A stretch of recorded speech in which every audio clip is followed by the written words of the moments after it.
दोस्तों हम लोग ने मार्वल सिनेमैटिक यूनिवर्स में एवेंजर्स की टीम देखी है, गार्डियंस ऑफ द गैलेक्सी की टीम देखी है, साथ ही साथ एक नई टीम जिसका नाम रिवेंजर्स है उन सब की भी टीम देखी है। लेकिन अब इन सब के अलावा यहाँ पे एक और नई टीम आ रही जिसका नाम है इटर्नस, जो कि काफी पुरानी टीम है। यानी वो तब की टीम है जब ओडिन के पापा भी राज करते थे। अब यहाँ पे एक टीम नहीं बल्कि इनका 4 ग्रुप है। जी हाँ, जैसा कि हम लोग ने ब्लैक पैंथर मूवी में देखा था कि एक नहीं अलग अलग कबीला था, उनमें से एक लोग उस पे राज करता था, वैसे कुछ हो सकता है इस मूवी में दिखाया। लेकिन कॉमिक बुक में हर एक ग्रुप को डिटेल में दिखाया गया था, उनकी पावर्स बताई गई थी, उनकी थिंकिंग बताई गई थी। लेकिन इस मूवी में हो सकता है 1 या 2 ग्रुप दिखाया जाए, बाकी ग्रुप को बाद में एक्सप्लोर किया जाएगा, हो सकता है आने वाली मूवी में। और अगर हम लोग बात करें इसके फर्स्ट लुक की तो ये बहुत जल्दी आ जानी चाहिए, क्योंकि ये मूवी ज्यादा दूर नहीं है। और वैसे भी मार्वल स्टूडियोज कोई भी मूवी से पहले इसका टीजर ट्रेलर निकाल देता है, और कम से कम मूवी आने तक हम लोग को एटलीस्ट 3 ट्रेलर दिखाई दे सकते हैं। लेकिन आज के वीडियो में हम लोग इसके ग्रुप के बारे में पूरा डिस्कस करेंगे और ये भी जानेंगे इसकी फर्स्ट लुक में हम लोग को क्या डिटेल मिल सकती है। तो दोस्तों कंप्लीट वीडियो स्टार्ट करने से पहले आप लोग कर दीजिए वीडियो को लाइक और कमेंट कीजिए इटर्नस। साथ ही साथ जो लोग मेरे चैनल पर नए आए हैं, हमारे चैनल को सब्सक्राइब करके हमारी कॉमिक बुक टॉस फैमिली का हिस्सा बन जाइए। तो सबसे पहले ग्रुप की बात करें तो वो है ओलंपियन इटर्नस। इनकी कहानी कुछ इस तरह स्टार्ट होती है कि जब सेलेस्टियल्स आते हैं तो वो ह्यूमंस पे एक्सपेरिमेंट करके उनको स्ट्रॉन्ग बनाना चाहते थे, लेकिन उनकी जगह 2 स्पीशीज बाहर आ गई जो कि थी इटर्नस और डेविड्स। फिर सेलेस्टियल्स वहां से चले गए, लेकिन उनमें से एक इटर्नस उन सबका लीडर बन गया था। मैं आपको बताना चाहता हूँ, इन्होंने ही अपने पहला शहर बनाया अर्थ पे जिसका नाम था टाइटेनोस। उसके बाद इसने अपने ऊपर एक्सपेरिमेंट किया जिसकी वजह से कॉस्मिक एनर्जी आ गई और उसकी मॉलिक्यूलर बॉडी की स्ट्रक्चर पूरी तरह खत्म हो गया। और इन सब के बाद इनको इमॉर्टैलिटी मिली। इसका मतलब ये सामने आता है कि सेलेस्टियल जब इटर्नस को बनाए थे तो वो इमॉर्टल नहीं थे, लेकिन इन्होंने अपने ऊपर डबल एक्सपेरिमेंट करके अपने आप को पूरी तरह चेंज कर लिया था, जिसकी वजह से इनके पास और ज्यादा पावर्स आ गई और ये एक तरह के कॉस्मिक एंटिटी भी बन गए थे। लेकिन इस एक्सपेरिमेंट की वजह से इनका घर डिस्ट्रॉय हो गया था, इसलिए इनको फिर से अपना घर बनाना पड़ा। अब यहाँ पे क्रोनोस तो चला गया जो कि मेन एक्सपेरिमेंट किया था, तब से एक ओलंपस इटर्नल की कैटेगरी आ गई सामने। और दोस्तों मैं आपको बताना चाहता हूँ, कॉमिक बुक में जितनी भी स्टोरी लाइन है वो सब ओलंपस इटर्नल्स पे बनी हुई है। साथ ही साथ मूवी में भी बहुत सारे ऐसे कैरेक्टर्स है जो इनके ग्रुप से बिलोंग करते हैं, जैसे कि एंजेलिना जोली का जो कैरेक्टर हो रहा है जिसका नाम है थेना, वो ओलंपस इटर्नल है। इसी के साथ साथ यहाँ पे स्प्राइट है, फिर सर्सी है। ये सारे इटर्नल्स बहुत ज्यादा पावरफुल है, प्लस ये थेना के साथ ही काम करते हैं। इसका मतलब ये है कि मूवी में इन इटर्नल्स का मेजर रोल होगा। लेकिन यहाँ पे सिर्फ एक ग्रुप इतना पावरफुल नहीं है, बल्कि इनसे भी ज्यादा पावरफुल एक ग्रुप था जिनका नाम था पोलर इटर्नल्स। अब इस ग्रुप के लीडर इक्रिस के फादर थे। अब यहाँ पे जब भी चले जाते थे तब इक्रिस इन पे राज करता था और वो सबसे ज्यादा पावरफुल इटर्नल्स बन जाता था। यानी दोस्तों मूवी में इन लोग की भी हिस्ट्री दिखाई जाएगी, लेकिन यहाँ पे एक कॉन्फ्लिक्ट भी हो सकता है पोलर इटर्नल में और ओलंपियन इटर्नल्स में। लेकिन कभी भी अर्थ पे कोई थ्रेट आता है ये चारों इटर्नल्स की टीम कंबाइन होके एक साथ फाइट करेगी। लेकिन अगर हम लोग बात करें रिस्पेक्ट की तो ओलंपियन इटर्नल के पास ज्यादा रिस्पेक्ट है, और ये जो पोलर इटर्नल है एक तरह से मेजर फाइटर है। लेकिन जब भी हम लोग इटर्नल्स का कोई भी पोस्टर देखते हैं या टीम का नाम सुनते हैं तो यहाँ पे पोलर और ओलंपियन इटर्नल दोनों का नाम आता है। साथ ही साथ यहाँ पे अगर हम लोग बात करें इक्रिस की तो ये एक उन्हीं की कैटेगरी का लीडर है, और यहाँ पे जो एजैक्स है वो भी पोलर इटर्नल ही है। इसका मतलब ये है जो नई टीम बन रही है वो इन दोनों ग्रुप्स को कंबाइन करके बनेगी।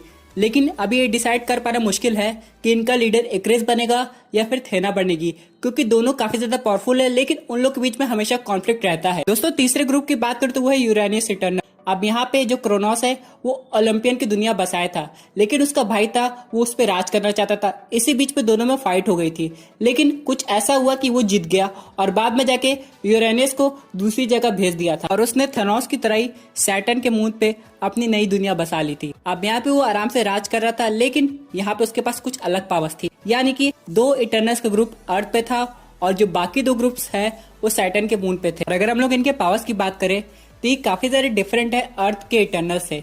इनके पास एक अलग से क्वांटम बैंड होता है जिसकी वजह से ये बहुत ज्यादा पावरफुल हो जाते हैं और इनकी कॉस्मिक एनर्जी कई गुना एनहेंस हो जाती है। लेकिन जब वो पर्सन मर जाता है किसी रीजन से तो वो क्वांटम बैंड किसी और को ट्रांसफर हो जाता है जो कि अगला सुपर हीरो होता है। लेकिन जब भी पावर्स की ट्रांसफॉर्मेशन होती है तो हर नए सुपर हीरो की पावर लेवल दूसरे से काफी ज्यादा अलग होती है। यहाँ पे होता क्या था, ये जो क्वांटम बैंड था ये जनरेशन टू जनरेशन दूसरे सुपर हीरो के पास जा रहा था, लेकिन एक दिन अचानक एक एस्ट्रोनॉट जो कि अर्थ से आया था इनके प्लैनेट पे को ये बैंड ट्रांसफर हो गया। तब से इसका नाम पड़ा मार्वल बॉय। इन सब के अलावा दोस्तों फिर ये बैंड जब ट्रांसफर हुआ तो एक दूसरी एंटिटी को आ गया जिसका नाम था कॉसार। अगर हम लोग इस सुपर हीरो की बात करें तो ये मार्वल का एक स्ट्रॉन्गेस्ट कॉस्मिक एंटिटी है जो कि आगे जाके सिनेमैटिक यूनिवर्स में आने वाला है। जैसे कि हम लोग जानते हैं कि जो मार्वल सिनेमैटिक यूनिवर्स है अब वो कॉस्मिक सुपर हीरो पे बहुत ज्यादा फोकस करने वाला है, और इटर्नल्स मूवी एक परफेक्ट मीडियम है इन सबको इंट्रोड्यूस करने के लिए, क्योंकि इससे सिर्फ इटर्नल्स का इंट्रोडक्शन नहीं हो रहा बल्कि उनसे रिलेटेड बाकी सुपर हीरो जैसे कि सेलेशियस, फिर उनके टाइम के वॉचर, ये सारे सुपर हीरोज आ जाएंगे। और अगर हम लोग लास्ट इटर्नल के ग्रुप की बात करें तो उनका नाम है टाइटन इटर्नल, और ये लोग वही है जो कि अभी थेनोस की कैटेगरी में बिलोंग करते हैं। अगर हम लोग बात करें करेंट टाइटन प्लैनेट की तो वो कम्प्लीटली डिस्ट्रॉय हो चुका है, और इटर्नल्स मूवी की कास्ट एंड क्रू में हम लोग को जॉर्ज ब्रॉलिन का नाम नहीं दिखाया गया, लेकिन इसका मतलब ये नहीं कि थेनोस आएगा नहीं इटर्नल्स मूवी में।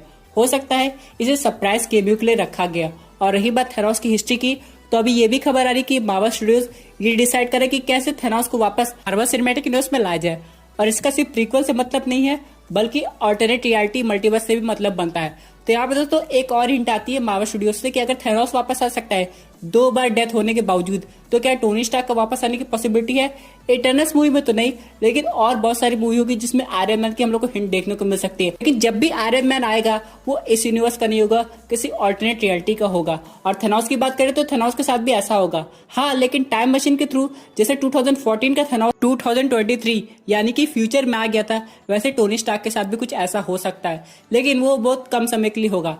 अगर लेकिन हम लोग को रॉबर्ट डॉनी जूनियर के आयरन मैन को परमानेंटली देखना है तो मार्वल को कोई स्ट्रॉन्ग कनेक्शन बैठाना पड़ेगा जिससे आयरन मैन हमेशा के लिए इस यूनिवर्स में आ जाए, क्योंकि अभी बहुत सारी मूवीज आने वाली जिसमें सब बाकी कैरेक्टर्स की जरूरत पड़ सकती है। दोस्तों अगर हम लोग बात करें फर्स्ट लुक के ट्रेलर की, तो जब भी इसका ट्रेलर दिखाई देगा हम लोग को तो इसमें सारे इटर्नल्स की पावर्स नहीं दिखाई जाएगी, हो सकता है ग्लिम्स दिखाई जाए कि कौन क्या बन रहा है। और यहाँ पे 2 करेक्शन बैठते हैं कि इटर्नल्स को पहले प्रीक्वल में दिखाया जाएगा, यानी जब उनके पास खुद के आर्मर थे, या फिर मॉडर्न वर्ल्ड में। और इटर्नल्स के साथ ये भी देखना पड़ेगा कि सेलेस्टियल्स की कितनी कैटेगरी दिखाई जा रही है। यहाँ पे अगर हम लोग देखें guardians of the Galaxy volume 1, तो यहाँ पे नोवेयर में सेलेस्टियल्स का हेड था। उन सब के अलावा अगर वो सेलेस्टियल एक्चुअली में इटर्नल्स मूवी में एग्जिस्ट करता है तो उसका एंड कैसे हुआ ये सब दिखाना चाहिए, ताकि हम लोग उस मूवी को पुराने मार्वल सिनेमैटिक यूनिवर्स की मूवी से कनेक्ट कर सके। और अगर इटर्नल्स इतने ज्यादा पुराने हैं तो यहाँ पे वो सीन भी जरूर दिखाना चाहिए जब ओडिन एक्चुअली में आए होंगे इन्फिनिटी स्टोन्स को रखने। आप लोग को याद होगा यहाँ पे रियलिटी स्टोन और स्पेस स्टोन दोनों अर्थ पे थे, और captain America the first Avenger movie से लेके एवेंजर्स पार्ट 1 मूवी तक ये बताया गया था कि लोकी उस टेस्टरेक्ट का यूज बड़ी आसानी से कर रहा था। और बाद में जब थॉर से बोला गया कि तुम टेस्टरेक्ट नहीं ले जा सकते, तो थॉर आराम से बोलता था शील्ड एजेंट्स को कि टेस्टरेक्ट एसगार्ड की प्रॉपर्टी है। इसका मतलब ये है कि ओडिन ही टेस्टरेक्ट यानी कि स्पेस स्टोन को अर्थ पे लाके रखे थे, और बहुत से लोग उसको प्रिजर्व कर रहे थे। तो जब पहली बार वो अर्थ पे आए होंगे तो उनका सामना इटर्नल्स से हुआ होगा, और वो अपनी सिचुएशन को एक्सप्लेन भी किए होंगे। इसका मतलब ये है दोस्तों कि हम लोग को इन्फिनिटी स्टोन्स की हिस्ट्री भी इस मूवी में बड़ी आराम से देखने को मिल सकती है। चाहे ब्रह्मांड में अलग अलग जगह इन्फिनिटी स्टोन्स फैले हो, लेकिन वो दूसरे प्लैनेट पे कैसे गए, और कुछ स्टोन्स अर्थ पे क्यों आए, और जो कुछ सेलेस्टियल्स थे वो पावर स्टोन का यूज क्यों किए थे, जैसे कि हम लोग को वॉल्यूम 1 में दिखाया गया था। इस सब के पीछे भी रीजन होगा। अगर सेलेस्टियल्स वो स्टोन यूज कर रहे हैं तो क्या वो इवल पर्पस के लिए यूज किए थे, या फिर उनका कोई और रीजन था। तो दोस्तों हर एक इन्फिनिटी स्टोन्स के बनने के बाद कोई ना कोई उसे पहले बिल्ड किया होगा या फिर यूज किया होगा। कोई ये भी जानता होगा कि जब सब इन्फिनिटी स्टोन्स को कंबाइन किया जाता है तो एक ऐसी पावर आती है जो यूनिवर्स को क्रिएट भी कर सकती है और उसको डिस्ट्रॉय भी कर सकती है। तो रही बात टाइम स्टोन की या फिर सोल स्टोन की, इन सबको पहले कौन यूज किया होगा और कैसे इसका पर्टिकुलर पर्पस पता चला होगा कि टाइम स्टोन टाइम को कंट्रोल करने के लिए बना जाता है, स्पेस स्टोन टेलीपोर्ट करने के लिए बना जाता है, और सोल स्टोन इतना ज्यादा पावरफुल है कि उसे पाने के लिए एक सेक्रीफाइस चाहिए होता है। दोस्तों फाइनल क्वेश्चन ये भी आता है कि क्या कभी इटर्नल्स ने इन्फिनिटी स्टोन्स का यूज किया होगा किसी इवल एंटिटी के ऊपर। अगर मान लीजिए गैलेक्टस को पहले से दिखाया गया मार्वल सिनेमैटिक यूनिवर्स में और वो अर्थ पे कंट्रोल करने आ रहा है, तो क्या इटर्नल्स ने पावर स्टोन का यूज गैलेक्टस पे किया होगा? तो ये स्टोन इतना ज्यादा पावरफुल है कि कुछ वक्त के लिए गैलेक्टस को आसानी से शांत कर सकता है या फिर से बहुत गहरी नींद में भेज सकता है, और बाद में जब वो उठा होगा तो वो इटर्नल्स से बदला लेने के लिए प्रेजेंट टाइमलाइन में आ गया होगा। एक और ऑप्शन ये भी कि क्या इटर्नल्स ने टाइम स्टोन यूज किया था जैसे कि डॉक्टर स्ट्रेंज ने किया था डोरमामू को एक टाइम लूप में फंसाने के लिए, तब तक जब तक डोरमामू अपनी हार ना मान ले। वैसे ही गैलेक्टस के साथ कुछ हुआ होगा। और दोस्तों अगर हम लोग फाइनल अपडेट की बात करें तो इटर्नल्स का ट्रेलर 2 हफ्तों में आ सकता है, क्योंकि बहुत मेजर स्पोर्ट इवेंट होने वाला है जिसका नाम है NBA। आप लोग को याद होगा मार्वल सुपर बॉल में टीजर ट्रेलर रिलीज करता है, फिर जैसे कैप्टन मार्वल का ट्रेलर है तो वो भी कोई स्पोर्ट इवेंट में आया था। इसी तरह NBA प्लेयर्स को ब्लैक विडो मूवी दिखाई जाएगी। इन सब के साथ यहाँ पे कुछ ऐसे टीजर ट्रेलर रिलीज होंगे जिनसे उस स्पोर्ट इवेंट की हाइप ज्यादा बढ़ जाए। तो यही सही मौका है मार्वल स्टूडियोज के पास, इसमें वो आराम से इटर्नल्स का पहला ट्रेलर रिलीज कर सकता है और साथ में डिज्नी प्लस के जो टीजर ट्रेलर है वो कम्प्लीटली दिखा सकता है हम लोग को। दोस्तों NBA इवेंट्स में डिज्नी अपने अपकमिंग प्रोजेक्ट्स को जरूर दिखाएगा, उन्हीं में से एक मार्वल स्टूडियोज भी है। तो दोस्तों ये थी एक अमेजिंग अपडेट जो कि रिलेटेड थी इटर्नल्स मूवी से। आई होप आपको ये वीडियो पसंद आई होगी। वैसे आपके क्या व्यूज है इस पर्टिकुलर टॉपिक पे, अपने व्यूज जरूर कमेंट कीजिएगा। और दोस्तों, अगर आप ऐसी unique super hero content enjoy करना चाहते हैं तो हमारे चैनल को सब्सक्राइब करके हमारी सुपर हीरो फैमिली का हिस्सा बन जाइएगा। Thank you for watching.